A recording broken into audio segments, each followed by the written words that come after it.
भाग में आपने देखा कि कैसे रविवार का अनुशासन, सोमवार की पहचान और मंगलवार का संकल्प, ये तीनों एक ही सीढ़ी के हिस्से थे। पर सनत कुमार का सवाल अभी अधूरा था। आज महादेव उस सीढ़ी के आखिरी और शायद सबसे गहरे पायदान खोलते हैं। 3 चीजों का वादा करती हूँ।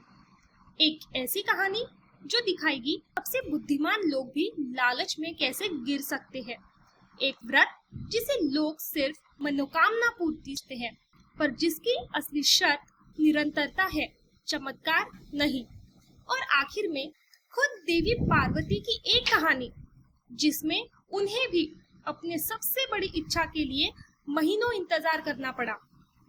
चलिए आगे बढ़ते हैं और शुरू करते हैं बुधवार और गुरुवार की कहानी, चंद्र और तारा की कथा।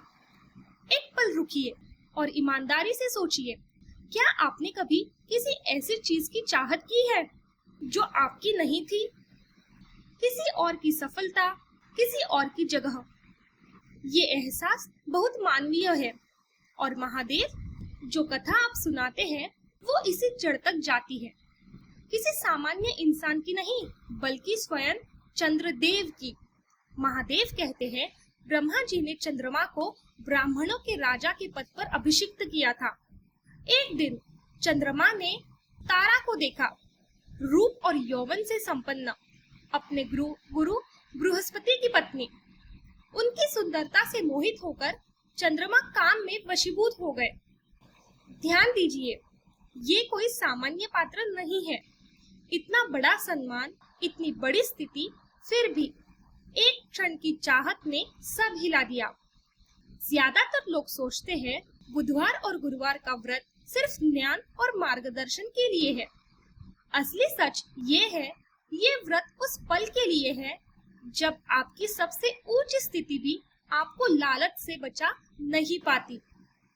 ये दिन पूछता है, जब आपके पास सब कुछ हो तब भी आप रुक सकते हैं क्या? शुक्रवार, जीवंतिका व्रत की कथा। पांड्य वंश में राजा सुशील और रानी सुकेशी थे। राज्य था, वैभव था, पर एक चीज नहीं थी, संतान।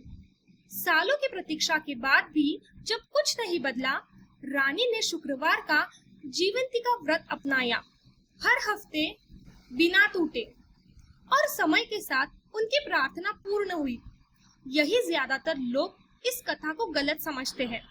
वो सोचते हैं कि ये किसी चमत्कारी पल की कहानी है, पर कथा में कोई नाटकीय मोड़ नहीं है। सिर्फ एक चीज है, हफ्ते दर हफ्ते वही अनुशासन बिना टूटे। नतीजा चमत्कार से नहीं आता, निरंतरता से आता है। और निरंतरता चमत्कार से नहीं, ज्यादा कठिन है। चमत्कार का इंतजार आप निष्क्रिय होकर कर सकते हैं। निरंतरता के लिए हर हफ्ते सक्रिय रहना पड़ता है। अगर ये फर्क अभी समझ आया तो कमेंट में जरूर लिखना, निरंतरता। शनिवार, शनि, नृसिंह और हनुमान की कहानी। सनत कुमार पूछते हैं, शनिवार को क्या करें जिससे बाधाएं ना आए?